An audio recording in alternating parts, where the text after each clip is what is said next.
If you've been making whiteboard videos for a while with Doodly, you know that Doodly has some limitations. The Doodly Genius Track is designed for intermediate to experienced Doodly whiteboard animators. In this hour-plus long tutorial, it's like you're sitting right next to me. I show you everything I do in Doodly and all the workarounds I use to make my whiteboard videos really sing.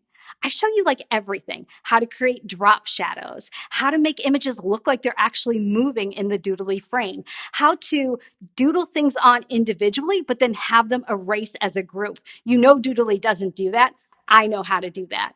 But the best part of this course, in my opinion, is I take you through my entire workflow, how I come up with an idea, how I source millions of images for free, and how I execute on that idea and get the finished result I envisioned in the beginning.